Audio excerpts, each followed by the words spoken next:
get a job here in Makoko is not that easy. You will go for interview. You are visually impaired now. You will not even be patient enough to interview.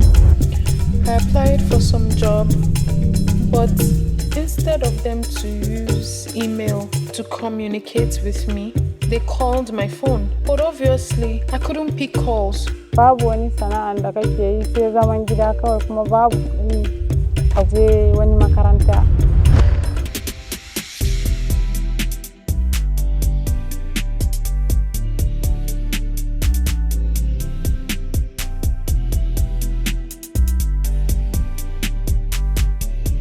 Digital innovations are disrupting the labor market globally, but we need to ensure that people who are marginalized are also included in this progress. As one of the efforts to ensure that marginalized groups are not left behind, MasterCard Foundation, in partnership with Jobberman, launched the Young Nigeria Works program.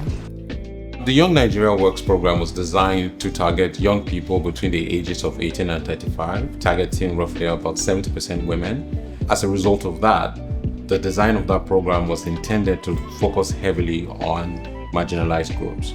In light of that, research was carried out to understand the lived experiences of these marginalized groups, especially women in disadvantaged communities, internally displaced persons, and persons with disabilities.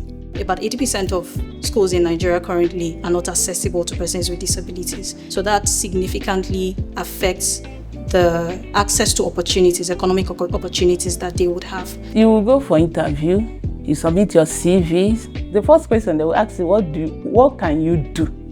You will not even be patient enough to interview.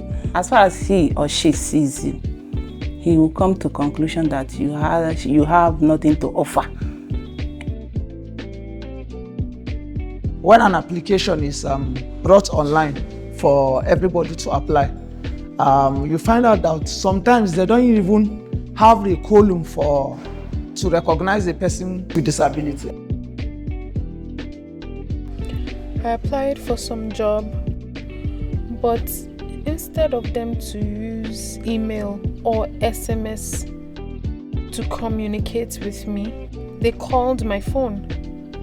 But obviously, I couldn't pick calls, so I cut off and sent them a message to please communicate with me via SMS, but they never replied. The biggest challenge we face living in this community is that most of the women here are not educated. Although me, I'm educated, I'm a graduate, but then again, not having enough funds, enough money to do what you want to do is a big problem. When I started looking for work, I didn't really know that you can actually go through online to look for work. So I had to write an application letter with my hands, put all my possible certificates together. Then now I had to walk from one place to another, telling them I'm looking for a job, any vacancy available, that I'm in for it. To get a job here in Makoko is not that easy. For me to get a job, the one I'm doing right now, it's not that easy for me. Me working here, they will be giving me 30,000. Inside that 30,000, I'm going to eat, pay for some rents, and my dream is to become a model. But I don't think it's possible here in Makoko. There is a flyer I saw on Facebook. We went for the training. So the training was good though, but still, the work is not going the way it's supposed to be. Like other marginalized groups, internally displaced persons have their own set of challenges. There are a lot of challenges that internally displaced persons face. They lack access to formal and informal education. So the kind of businesses they are running here is not much. They are just trying to survive. Sunana Fatima Muhammad daga Goza, ina zama IDP Camp Damaris. Da na gama secondary school na dawo gida.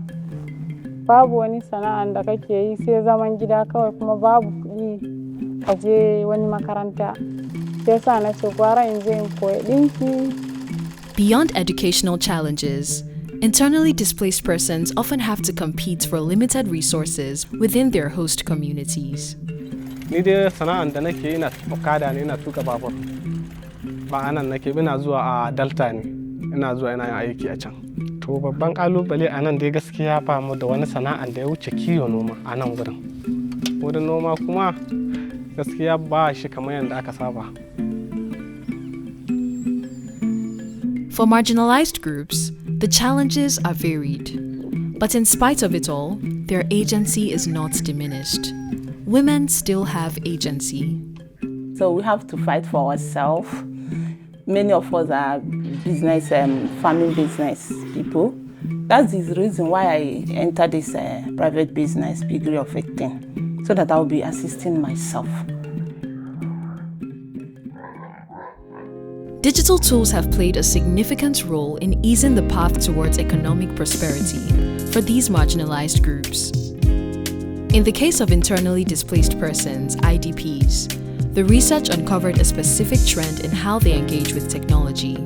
An emerging trend that we observed in displaced settlements, especially in northern Nigeria, is the existence of a tech connector. So most times this is like a Gen Z lady who was displaced from a place like Borno, but has the opportunity to access a smartphone, and she's able to use the phone to learn certain skills through digital platforms. It could be YouTube, it could be TikTok, and then she serves as a tech connector, communicating and also teaching other displaced ladies in that settlement some of the skills that she has learned. Wayana kuma nake ina hawan TikTok, ina ga hotunan dinki masu kyau sai ina screenshot ina barin su a wayana. In wata kuma tana son ta yi dinki sai ta ce sai in ba ta wayan ta kalla sample style a ciki, in ta kalla sai ta ce to wannan dinkin shi za a miki. Kuma in suna yin videos na yanka riga ko skirts, in suka yi posting sai mu ma ni ma in dauka in zo in kalla gida har in iya. Wayana ba taimakon kaina kadai nake yi ba, ina taimakon yan uwa na IDPs, irin hotuna da videos da in na dauka a TikTok ko Facebook ko WhatsApp in aka turo min, ina daukawa sai mu zo mu haɗu da su in nuna musu yadda ake yi. For those without smartphones, even access to basic phones is transforming business operations. Wayan da nake amfani da shi yana taimaka min in muka je wurin aikin wani zai mun je wani gurin ya ce min ba shi da cash. Ya za a yi yanzu sai in ce mai to in za ka yi min transfer kuma shikenan. To da yake ina da waya kaga nan ne za a yi min transfer, zan ba shi number account ina sai min transfer. Shine inda take taimaka mu. Further findings from the report highlights that WhatsApp in particular has emerged as a significant tool in enabling economic participation and success among these groups. In terms of WhatsApp usage, for instance, about 44% of persons with disabilities actually secure jobs through WhatsApp. And then about 55% of women in disadvantaged communities also reported securing jobs through WhatsApp. And this is because of how easy it is for them to use and the way they're able to connect with communities via WhatsApp groups and accessing opportunities via those groups. I am a banker and I found out about this bank job from a WhatsApp group. It was specifically for persons with disabilities. I was called to come for an interview by an NGO. From there, I was interviewed, shortlisted, and then I was picked. The preference marginalized individuals have for using social media in their search for job opportunities is largely because digital job boards and specialized job search platforms are perceived as more complex and difficult to navigate. However, with access to training and education, these individuals become more open to exploring alternative methods of seeking employment, thereby broadening their opportunities and enhancing their digital confidence. Sometime last year, Jobberman came around and then they had this seminar that was meant for women around the vicinity. So I went for the seminar and it's kind of enlightened me more about how you can find jobs online and what you can do to find work online. For persons with disabilities, Using social media to do business also affords them the ability to conceal their disability. Having a cell phone can easily help me in addressing some kind of these barriers faced by me, because when I want to advertise for my goods or what my high skills, whatever that I am doing, people may not know directly that I am someone with disability until they come face to face, and through it I can sell my handwork. To continue driving inclusive economic participation for marginalized groups, several key actions are necessary. Chief among them is advocacy. For persons with disabilities, advocacy is especially crucial. For persons with disabilities, advocacy is the first thing the first things we do to help reduce the stigma and, to bring employers, to bring the community to a point where we can accept that persons with disability can work. Some employers want to see that it is possible. Oftentimes people do not have a conscious bias. It's usually this unconscious bias that we've adopted from society. We have apps. We have Be My Eyes. We have so many apps in the phone. I can use the thing to read anything and know what to write. Some of us are using a computer. We can use laptop. There is ability in disability. There's some feedback we got from employers to help them become more inclusive in their hiring. So 55% of employers in the North actually think that being connected to NGOs or community-based organizations will help them hire more people from marginalized communities. Also, 27% of employers in southern Nigeria actually mentioned that they needed to be connected with recruitment platforms that already have marginalized groups within their database, and that would support them hiring more people from these groups. Our vision is a labor market that works for everyone. That means building systems that do not just accommodate differences, but are also designed for them from the ground up. We must first invest in assertive technologies such as speech-to-text software, agroeconomic tools, and custom workplace adaptation. These tools are not luxury. I feel like they're a necessity just to ensure that everyone is giving their best. And they are also enablers of performance. To further give marginalized communities equal opportunities to economic progression, there are some recommendations that we're putting forward to policy actors. The first one is to drive sustainable reintegration of internally displaced persons, especially within their host communities. This will help them access resources better within those communities.